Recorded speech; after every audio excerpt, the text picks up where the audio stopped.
Excelentísimo señor presidente de la Real Academia de Medicina y Cirugía de Murcia, excelentísimos e ilustrísimos académicos, queridos amigos, señoras y señores, hay dos ingredientes que son fundamentales para humanizar nuestra vida, tanto la personal como lo profesional, el agradecimiento y el amor.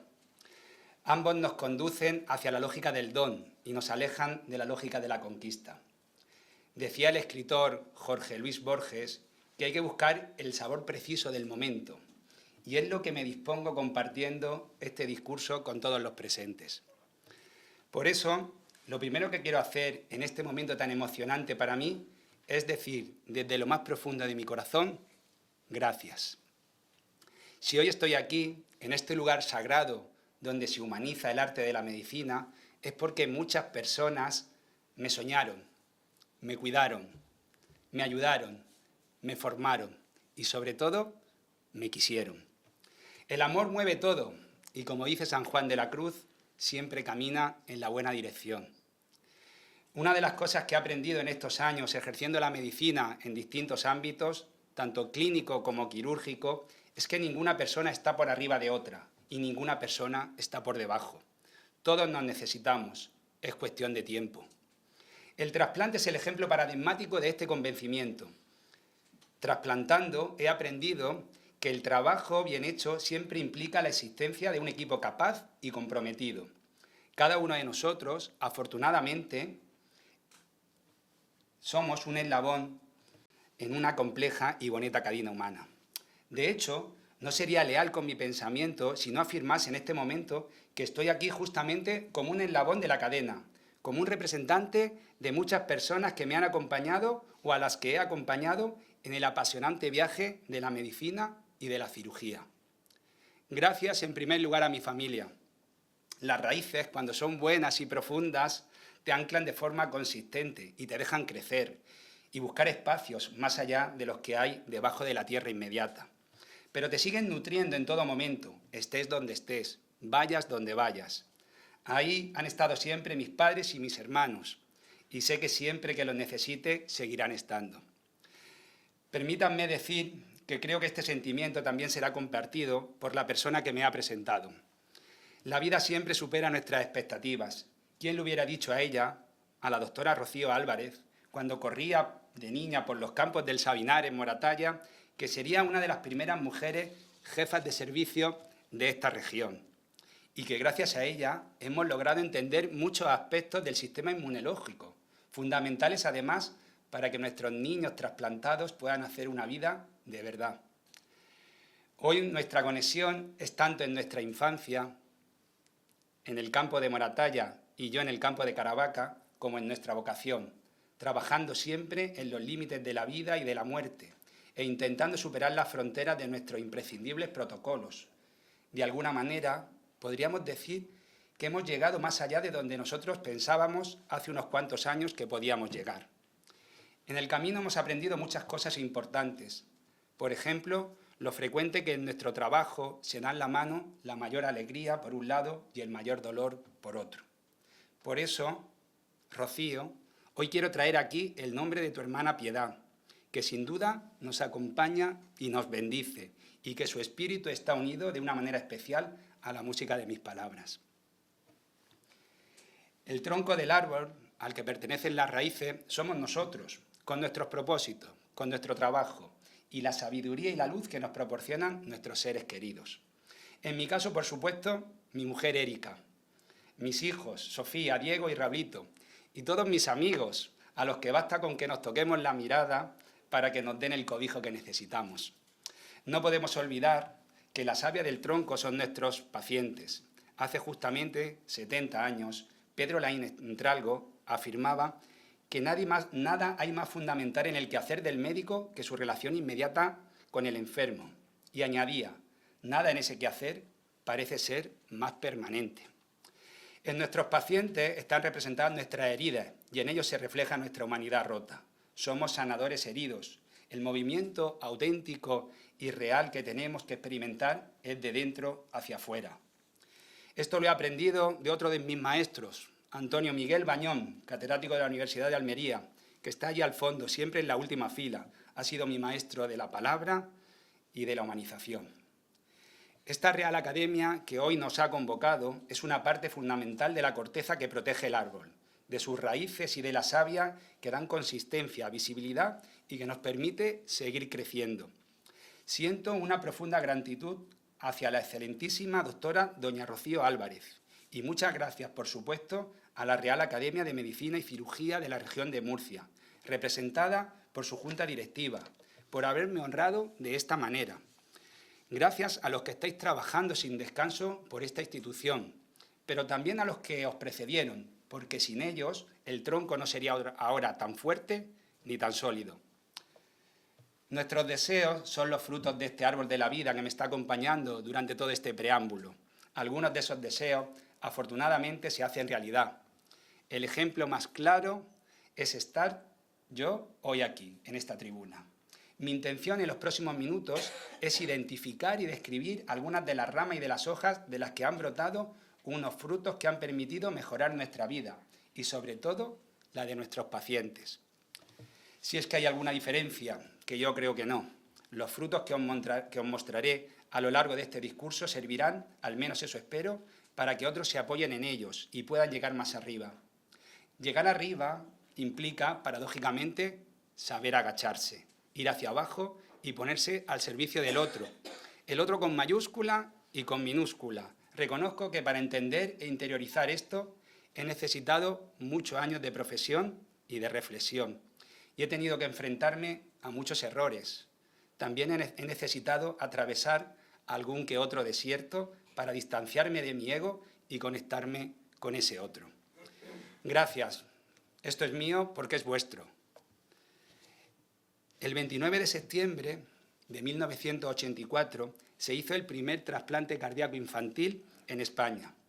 Lola Ortega es el nombre de la niña granadina que fue operada con éxito a los 11 años de edad por el doctor Diego Figuera y el equipo de cirugía cardíaca del Hospital Puerta de Hierro de Madrid. Hoy es la persona más longeva con un trasplante cardíaco en España, 50 años. Me gusta decir, cuando así lo permite, la confianza y la confidencialidad, los nombres de las personas que están detrás de los pacientes y los profesionales sanitarios, porque el nombre es algo nuclear, define a la persona. Y escuchar el nombre de Lola nos humaniza y nos enrasa a todos, porque todos, en nuestra humanidad rota, somos de alguna manera Lola Ortega. El 2 de diciembre de 1967, en Ciudad del Cabo, el doctor Christian Barnard realizó el primer trasplante cardíaco. 18 días después de este hito de la medicina, falleció ese primer paciente, Luis, trasplantado con éxito en el mundo por una infección. Un año después, Cristóbal Martínez Bordiú lo intentó en España, en concreto en mi hospital, la que ha sido mi casa, el Hospital de la Paz. El paciente no salió de circulación extracorpórea tras 27 horas de cirugía. Algunos de mis maestros estuvieron como residentes ese día en La Paz. Yo me formé en los quirófanos originales de aquella época, donde una placa conmemorativa hacía referencia a la cirugía de aquellos años. Tras este episodio pasó una larga temporada, hasta que en 1984 se reanudó el trasplante cardíaco en nuestro país. A ello contribuyó de forma muy significativa la llegada y la mejora de la terapia inmunosupresora, en concreto el descubrimiento de la ciclosporina en 1972 y su aprobación en España en 1983. Esto hizo posible que el 8 de mayo de 1984 se realizara con éxito el primer trasplante en España, concretamente en Barcelona, realizado por el cirujano cardíaco el doctor Carals. Desde 1984 hasta hoy se han realizado en España más de 9.000 trasplantes cardíacos. 9.000 trasplantes cardíacos son 9.000 personas. Es una cifra que representa un éxito más que notable de nuestra sanidad, pero también refleja lo mejor de nuestra sociedad, la capacidad para mostrarse solidario y pensar en los demás, incluso en los momentos más convulsos que podamos imaginar. El trasplante es un procedimiento que continuamente va rompiendo fronteras y barreras. Murcia y los murcianos han tenido mucho protagonismo en el campo que hoy nos ocupa. El lorquino Ramón Arcas, en la Clínica Universitaria de Navarra, realizó el segundo trasplante cardíaco en España, en julio de ese mismo año de 1984, unos meses después. Fue él quien en 1999, muchos os acordaréis, realizó el primer trasplante cardíaco en Murcia. Otros hitos relevantes para que avanzara el trasplante cardíaco en pacientes con cardiopatías congénitas en nuestro país son los siguientes. En 1989 se creó la Organización Nacional de Trasplantes, como hoy la entendemos, que ha hecho una labor de coordinación y de empuje encomiable en este país. En 1994 se hace el primer trasplante neonatal en España, que correspondía a un niño con un corazón univentricular en el Hospital de la Paz. Fue el primer trasplante neonatal y univentricular a la vez. En el 2006 asistimos al primer trasplante en el mundo de un niño con una asistencia ventricular tipo Berlin-Hart y un oxigenador intercalado. Se realizó en mi casa, en el Hospital de la Paz. El propio padre del paciente, ingeniero de profesión, junto con los perfusionistas, Miguel Ángel Villar y Javier Segura, diseñaron la estrategia. Al día de hoy este paciente está muy bien, con buena calidad de vida. Unas semanas antes de venirme a Murcia, el padre llegó a la planta y me dijo: Raúl, tienes que hablar con mi hijo que vive muy intensamente la vida. No podía ser de otra manera. En el 2018 se realiza el primer trasplante con incompatibilidad AB0 en el Hospital Gregorio Marañón y en el 2020 se efectúa el primer trasplante con donación en asistolia controlada en el Hospital Puerta de Hierro. ¿Por qué he elegido este tema? Ya lo indicaba de alguna manera, principalmente porque el trasplante es un procedimiento paradigmático que sitúa la medicina en un espacio en apariencia inconquistable, donde el buen hacer, el buen saber y lo divino se mezclan en una alquimia perfecta. Cada uno de los hitos que remarco han tenido una fase de preparación previa esencial, pero el momento en el que realizas por primera vez un procedimiento de este calado es un salto al vacío de todos los actores participantes. Y la confianza del paciente, de la familia y del equipo médico es fundamental para que sea un éxito. Todos ellos saben, en lo profundo, que en la definición de éxito es probable que no entre la vida del paciente, sino la vida de los pacientes que vendrán después. Hoy nos ocupa y nos preocupa uno de los procedimientos más complejos que existen en medicina, el trasplante cardíaco en un corazón univentricular. A principios del siglo XX, en los inicios de la cirugía cardíaca, la ausencia de circulación extracorpórea impedía la realización de reparaciones intracardíacas. Esto llevó a los cirujanos cardíacos de la época a desarrollar cirugías paliativas. Así se llevó a cabo el primer cortocircuito sistémico pulmonar y cambió radicalmente el pronóstico de los pacientes cianóticos. Si bien estos avances cambiaron la historia natural de estos pacientes, los cirujanos sabían que para cambiar su pronóstico era necesario acceder a la cavidad intracardíaca, al corazón directamente, de manera segura para el paciente y sin necesidad de parada circulatoria. Y así, después de varios intentos, en 1955 se estableció el uso habitual de la circulación extracorpórea, la máquina de corazón y pulmón, lo que marca el principio de la cirugía cardíaca moderna, 1955, qué especialidad más joven. 3 años más tarde, en 1958, el doctor Rábago, en la Fundación Jiménez Díaz, realizó la primera cirugía cardíaca con circulación extracorpórea en nuestro país, que por cierto era una paciente con una cardiopatía congénita. Al principio los esfuerzos se centraron en la reparación con pacientes con 2 ventrículos, con circulación biventricular, y no fue hasta 1971 que Francis Fontan desarrolló un bypass total del corazón derecho para pacientes con fisiología de ventrículo único. Desde entonces, la cirugía de Fontan, con sus múltiples modificaciones, es el procedimiento quirúrgico de elección para el tratamiento de pacientes con un solo ventrículo. La circulación univentricular tipo Fontan y Glenn se realiza en hipoplasia de cavidades derechas e izquierdas, en fisiología de ventrículo único. Son básicamente 3 pasos. Primero, mantener en las primeras semanas de vida un flujo pulmonar y sistémico adecuado. Después, los siguientes pasos van encaminados en puentear el corazón y conectar las venas sistémicas directamente y de forma progresiva con la arteria pulmonar. Es la llamada cirugía de Glenn. Vena cava superior con arteria pulmonar, a los 6 meses de vida aproximadamente. Y cirugía de Fontan, vena cava inferior a la arteria pulmonar. 3-5 años de vida según la escuela quirúrgica. Cuando no se puede progresar con la circulación Fontan o la fisiología no es la esperada, ya sea porque el corazón con un solo ventrículo único disfunciona o porque se produce un aumento de las presiones del sistema venoso, hay que pensar en el trasplante. En estas situaciones, este aumento de la presión venosa hace que se puedan producir alteraciones a distintos niveles del organismo, A nivel intestinal, la alteración llamada pierde proteínas, lo que conlleva dificultad para nutrirse adecuadamente. A nivel hepático, un aumento de la presión venosa, que puede producir disfunción hepática. Cuando estas situaciones se establecen, estaríamos en lo que llamamos un Fontán fracasado. Y si la situación lo permite, el trasplante es la única alternativa para revertir esta situación. Hay 3 factores que han contribuido en los últimos años de forma importante para que el trasplante de cardiopatías congénitas se pueda llevar a cabo. La mejora en las asistencias ventriculares, el trasplante AB0 incompatible y la donación en asistolia controlada.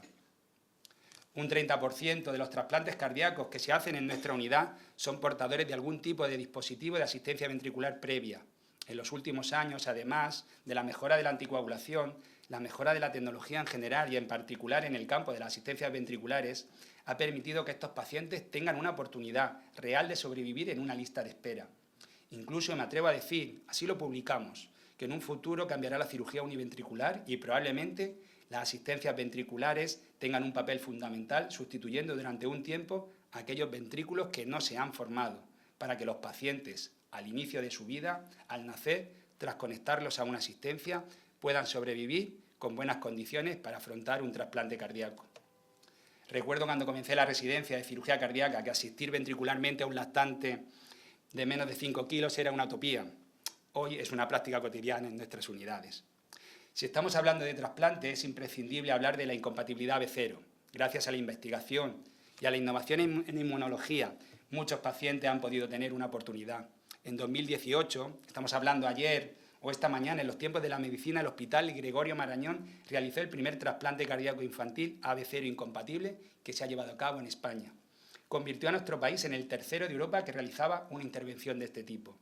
Carla fue la primera niña trasplantada de forma exitosa en España, a los 5 meses de vida, con un protocolo AB0 incompatible.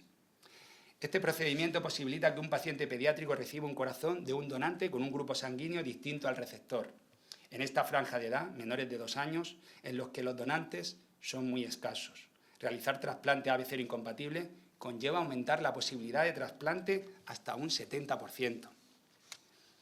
En los primeros meses de vida nacemos con un nivel bajo, casi inexistente de anticuerpos frente al grupo sanguíneo, las llamadas isohemaglutininas, y se mantienen en niveles bajos hasta los 15 meses de vida. En nuestra institución, en el Hospital Universitario La Paz, desde 2018 se han hecho 7 trasplantes AB0 incompatibles. La donación en asistolia controlada es otra de las aportaciones que nos ha hecho aumentar en los últimos años la capacidad trasplantadora dentro del ámbito de las cardiopatías congénitas. Por este motivo es importante su mención en este discurso. Es sin duda uno de los procedimientos más innovadores y su reciente aparición ha supuesto una mejora en el trasplante cardíaco. La donación en asistolia controlada hace referencia a la donación generosa de órganos a partir de personas en las que el diagnóstico de fallecimiento se ha establecido por criterios circulatorios y respiratorios, tras una adecuación del tratamiento de soporte vital, decidida por el equipo a cargo del paciente y consensuada siempre con sus familiares al encontrarse el paciente en una situación clínica en la que cualquier terapia ulterior se considera fútil o en el contexto de un rechazo del tratamiento. En nuestro hospital, desde que comenzó el programa, en el 2021 hemos hecho 10 trasplantes cardíacos, cuyo órgano procedía de una donación mediante asistolia controlada. 10 trasplantes cardíacos, la mayoría niños. La indicación de un paciente para trasplante cardíaco se realiza cuando no se puede reparar el corazón y su cardiopatía le impide vivir con calidad o con una clase funcional aceptable. Y no hay un daño irreversible en otros órganos principales, como el pulmón, el riñón, el hígado y, por supuesto, el cerebro.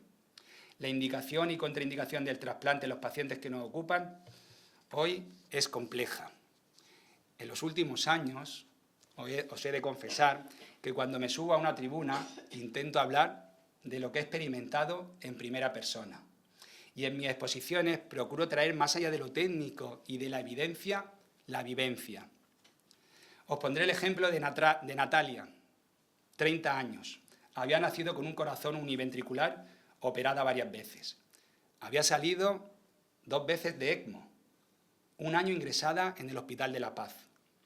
Insuficiencia renal que precisaba diálisis, necesidad de medicación inotrópica de forma continua. Natalia, hasta ese ingreso, tenía una vida plena, tenía su familia, sus hijos. Su pulmón no contraindicaba el trasplante.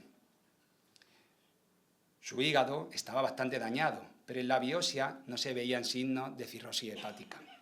Aunque plenamente consciente, no podía salir del hospital por su situación. Natalia era una paciente que en sesión médica se había rechazado para trasplante un par de veces porque la esperanza de salir con vida de quirófano era poca. Con todo, gracias al excelente trabajo de los compañeros de anestesia y cardiología, había conseguido llegar a un punto de estabilidad. Nos pidieron, paciente y familia incluida, que lo intentáramos y allí estábamos todos, en lo peor de la pandemia, operando a Natalia. Un 17 de marzo del 2020, con un hospital paralizado por el COVID, sale una oferta para nuestra paciente. Somos en La Paz 9 cirujanos, cardíacos, infantiles, de cardiopatías congénitas. Para un trasplante de este tipo se necesitan como mínimo 5 cirujanos experimentados, 3 cirugías cardíacas previas. Cuanto más cirugías, el riesgo aumentaba considerablemente. Si además habían sido cirugías complejas, como el caso de Natalia, el riesgo era enorme. En caso de ir todo bien, estimábamos que la intervención duraría un mínimo de 14 horas.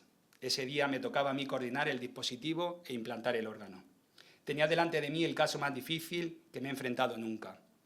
Tras más de 18 horas de cirugía, se cumplieron los peores presagios. Llegamos a implantar el corazón, pero el sangrado que se produce en estas condiciones es imposible de subyugar. Hasta 6 cirujanos participamos, jóvenes, expertos y de mediana edad. Pero fue imposible. A las 8 de la mañana, después de estar toda la noche lidiando con una hemorragia brutal, decidimos por consenso parar. Era un hecho que no podíamos hacer nada por Natalia. Recordaba sus palabras cuando le dije que teníamos un órgano para ella y que la íbamos a trasplantar. Llorando, me dijo: no voy a salir viva de quirófano. Cuánto siento que así fuese.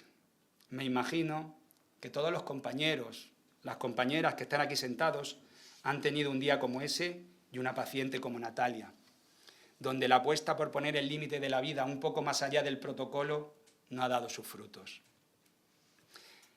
En medicina es fundamental saber de dónde venimos para seguir avanzando en la buena dirección. En efecto, a lo largo de mi experiencia quirúrgica he visto la importancia de monitorizar tus datos y los de tu grupo para poder mejorar. Durante mi estancia en el Children's Hospital de Boston pude comprobar que es muy importante revisar aquellos casos que no han ido tan bien para evaluar qué pudimos haber hecho de manera distinta. Por este motivo, desde el primer momento que formé parte del equipo de La Paz y gracias a la colaboración de mi jefe y mi maestro, Ángel Aroca, pusimos en marcha un programa innovador de revisión periódica de aquellos pacientes que no habíamos tenido un buen resultado. Invitamos cada 3 años a Luis Quiñones, un cirujano cardíaco ya amigo del equipo de Boston, y a puerta cerrada, sin micrófonos, como se tienen que hacer esas cosas, hemos hecho revisiones sistemáticas de nuestra actividad y sobre todo hablamos de pacientes concretos, como Natalia, en los que el resultado no fue el que hubiéramos deseado. Os aseguro que a raíz de estas reuniones, varias personas con cardiopatía congénitas complejas han tenido una oportunidad de vivir. Por eso insisto, es importante evaluarse para saber si la dirección es la correcta y para identificar qué aspectos y matices nos pueden hacer mejorar la calidad de vida de nuestros pacientes, sabiendo que necesitamos que sean compañeros externos, equipos externos, hospitales externos, a veces de fuera de nuestro país, y que en un ambiente adecuado puedan ayudarnos en este ejercicio de aprender de nuestros errores. ¿Dónde estamos hoy? ¿Cuál es nuestra realidad en el paciente con un corazón univentricular? Se estima que entre un 26 y un 30% de los pacientes con cirugía de Fontan comenzará a fracasar la circulación univentricular a los 20 años de la cirugía. Incluso un 50% antes de los 40 años se habrían beneficiado de un trasplante y que el 100% fracasará antes de llegar a los 65 años. Hay aproximadamente 70.000 personas intervenidas de una cirugía de Fontan en el mundo. 3.700 son españolas. De ellos, menos del 2% llegan a un trasplante cardíaco. Los datos son abrumadores con respecto al escaso número de pacientes con fisiología univentricular que llegan a trasplantarse. Creemos que en muchas ocasiones es porque la indicación de trasplante cardíaco en el corazón univentricular conlleva criterios distintos al resto de cardiopatías. Un criterio fundamental para la inclusión en lista de espera de trasplante convencional es un deterioro de la clase funcional, en un nivel 3-4 de la NIJA. En cambio, los pacientes con fisiología univentricular suelen tener una clase funcional 2, que le permite hacer una vida cotidiana limitada, pero muchas veces aceptable y aceptada por el paciente y el entorno. No han vivido otra cosa distinta. Con todo, sabemos que antes del deterioro de la clase funcional se producen otros deterioros importantes e irreversibles a muchos niveles. Estos condicionarán la vida del paciente en el medio plazo, así como los resultados de un hipotético trasplante. Por lo tanto, los criterios de inclusión en lista de espera y de prioridad de trasplante deberían de ser distintos. Países como Canadá ya contemplan criterios propios para los pacientes con circulación Fontan a la hora de trasplantar. Son cirugías complejas desde el punto de vista técnico e intraoperatorio, porque es muy difícil protocolizar este tipo de cirugía. No hay dos pacientes iguales, no hay dos corazones iguales. La reconstrucción de la arteria pulmonar, ambas venas cavas y aorta precisa de material sintético y de un alto grado de creatividad. Y por todos los equipos quirúrgicos con experiencia es sabida que la inexistencia de normalización de un procedimiento repercute de forma directa en los niveles de supervivencia. Por otro lado, la circulación Fontan permanece en algún nivel en la fisiología del paciente después del trasplante. Queda una memoria del Fontan durante unos meses y eso hace que el posoperatorio sea complejo y que precise de un equipo de cuidados postquirúrgicos altamente especializado.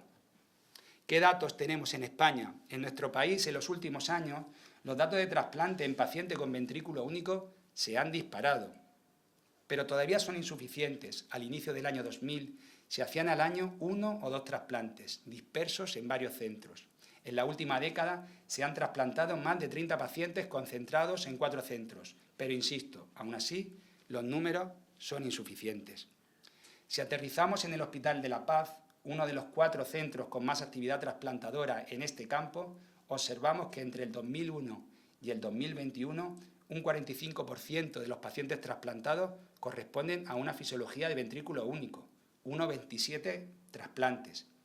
La mayoría de las intervenciones, 20 pacientes, se concentran en los últimos 5 años y parece que la tendencia es ir a un aumento exponencial. La mortalidad de esta cohorte de pacientes es del 20%.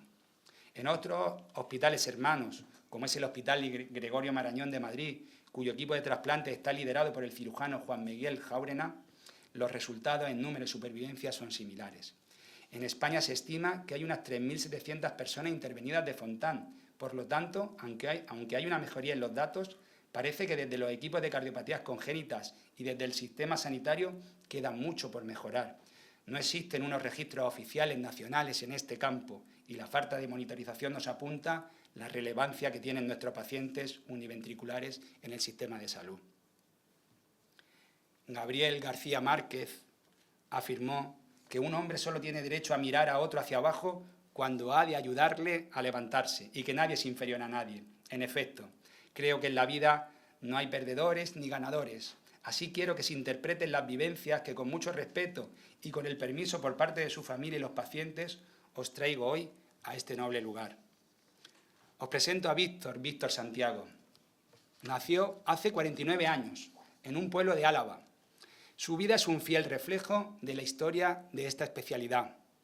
Al poco de nacer, sus padres lo llevaron al pediatra porque tenía un color azulado y le dijeron allá por el 1971 que en su corazón no se había formado la válvula tricúspide.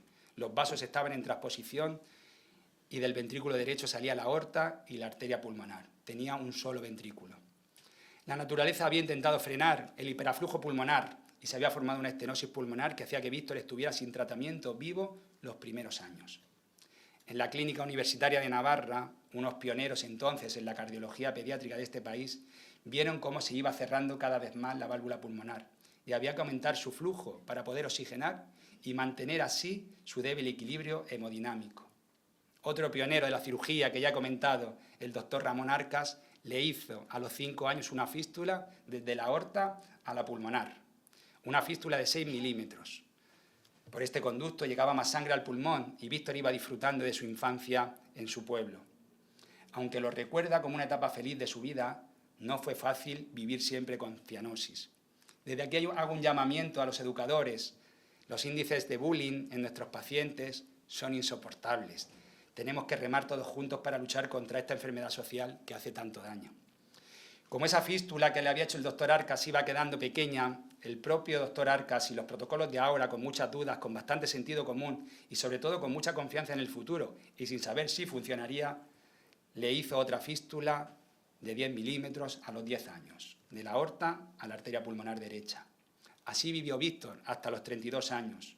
Ya la fístula le permitía vivir hasta que a los 32 años sabíamos que su única posibilidad era un trasplante o conectar directamente la vena cava superior al pulmón, la llamada cirugía de Glenn.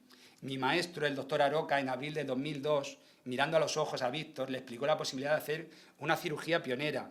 Pionera porque se había realizado en muy pocas ocasiones en España. Era hacer un Glenn a un adulto de 32 años. Esta cirugía había sido creada para el periodo de lactancia. Pero Víctor quería seguir y dijo que adelante. La cirugía fue muy compleja, casi 30 días de estancia en UCI, un mes en planta y luego a casa. Esta cirugía le permitió a nuestro paciente avanzar en su ciclo vital. Así estuvo casi 15 años. En esos años se desarrolló en lo laboral, tuvo a su hija y poco a poco su corazón se fue apagando otra vez. Otra vez en los límites, otra vez en la frontera de esta especialidad nuestra. En 2018 iniciamos el programa de trasplante de adultos con cardiopatía congénita en el Hospital de la Paz. Una de las principales motivaciones para iniciar este programa era porque los pacientes con cardiopatía congénita tienen criterios distintos de operabilidad y de urgencia, y veíamos cómo a veces el retraso en las listas de espera y la falta de equipos de trasplante específicos de cardiopatías congénitas hacían que nuestros pacientes perdieran su oportunidad. Además, en las guías americanas desde hace años especificaban que los resultados en cardiopatía congénita son mejores si se realiza en equipos específicos con cirugía cardíaca expertos en cardiopatía congénita. Allá que nos lanzamos y a los pocos años del programa nos presentaron a Víctor para trasplantar. Su circulación Glenn estaba agotada y creíamos que su oportunidad era un trasplante. Si esperábamos más, la lesión de otros órganos podría hacer que no se incluyera nunca más en una lista de trasplante. Era un reto para nosotros. Pero delante teníamos a un paciente nuestro, querido, y que nunca tiró la toalla. Teníamos que intentarlo. Un 18 de junio de 2020, unos meses después del trasplante de Natalia, cuando la pandemia nos estaba dando un descanso fugaz, aparece un corazón para Víctor. Llegó de su casa al hospital, preparado, confiado. Me presenté, le dije que era el cirujano principal de guardia y me dijo que si veía que desfallecía, que pensara en su hija. Así se lo prometí. Lo que viene después es un equipo de cirujanos experimentados yendo a por el corazón donante.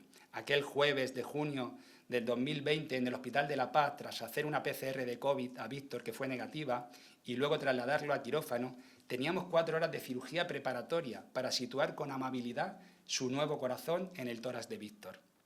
Eran muchas batallas previas las que había vivido y conseguir acomodar su mediastino fue una tarea compleja. Por suerte, me acompañaban mis 2 maestros, Ángel Aroca y Luz Polo. Importante rendir homenaje a tus maestros. Cuando los compañeros que fueron a por el órgano llegaron, tras un viaje de avión, nos pusimos a implantar su nuevo corazón, 4 horas más. Tardamos en coser su nuevo motor. En un trasplante convencional se suele tardar 1 hora y media. Afortunadamente, era un buen órgano y el tamaño era ideal para Víctor. Tras despinzar la aorta e iniciar la perfusión natural del órgano, empezó a latir a los pocos minutos con fuerza. No sé si fue pensar en su hija, pero íbamos saltando obstáculos todos juntos. Víctor el primero. En ese día acertamos. No es fácil manejar la incertidumbre. Ya os podéis imaginar, el nombre y las enseñanzas de Natalia estuvieron presentes dentro de mí durante esas 14 horas que duró la cirugía. Aquí está hoy un cirujano. Hoy me ha tocado a mí. Pero esto es un tema de equipo. Son muchos los profesionales. Más de 100 personas se calculan que trabajan en un trasplante cardíaco en una noche. Mi amigo Pedro Simón, famoso periodista del Mundo y escritor, que me acompañó hace unos años a un trasplante, al trasplante de Hugo, decía que uno cree que conoce España hasta que se monta en un avión de la ONT y te vas a por un corazón de un donante a un país de Europa. Pues eso, gracias a mucha gente, 15 días después de esa noche, Víctor estaba en su pueblo, Nanclares de Oca, paseando con su hija. Llego a las conclusiones. Las podría resumir así.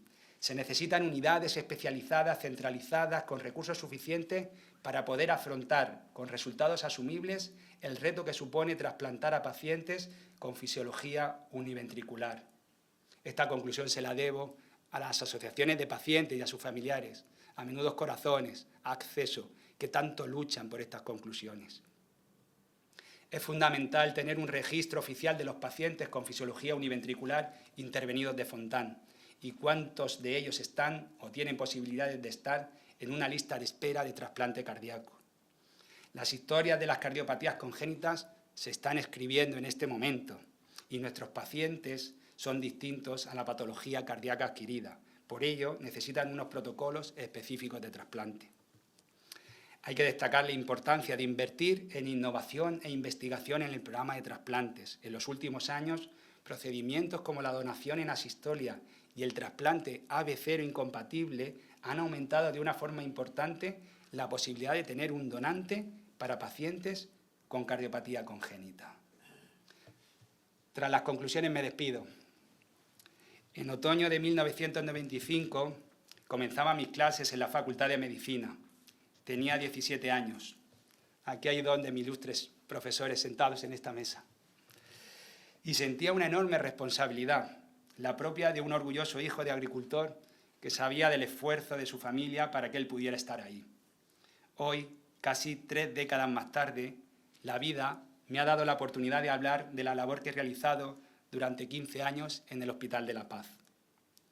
El último día de trabajo en La Paz hice una donación en asistolia controlada en un paciente neonatal en programa AB0 incompatible. Pudimos obtener un pequeño corazón, no más de una ciruela, y trasplantarlo a otro recién nacido que estaba en lista de espera desde el periodo fetal. Nuestros pacientes comienzan a serlo a veces cuando aún están dentro de su madre. Eran las 7 de la madrugada cuando salí del Hospital de La Paz. Era, como les decía, mi último día. Los trasplantes casi siempre se funden con la madrugada. Muchos de los que estáis aquí sabéis bien lo que digo. Pues bien, mientras iba andando por las enormes torres que flanquean el Hospital de La Paz, repasaba en mi mente estos inolvidables e intensos años. Les confieso que me emocioné. Al día siguiente partía a mi siguiente destino, un hospital pequeño, en un pueblo ciudad maravilloso, de unos 25.000 habitantes, Caravaca de la Cruz. Durante estos años en Madrid he operado y acompañado a muchos pacientes y familiares de muchos pueblos de España y de algunos de otros países. Pueblos recónditos, que no son famosos, pero que son importantes para sus habitantes. A ellos, a los pacientes y sus familiares, dirijo sin duda mi agradecimiento más sincero. Ellos son los verdaderos autores del discurso que les transmito y del texto que tienen en sus manos. Ahora la vida me pide acompañar a los pacientes y a las familias de mi tierra. Agradezco de todo corazón a la vida, a los míos, a la Real Academia, a su junta directiva y a mi madrina. Esta posibilidad, este regalo tendría que decir, que refleja el inicio de una etapa como continuación de otra. Distinto sitio, distinto tipo de hospital, pero los mismos protagonistas. Gracias a este lugar sagrado por haberme hecho posible disfrutar de este momento. Muchas gracias. Esto es mío porque es vuestro. Gracias.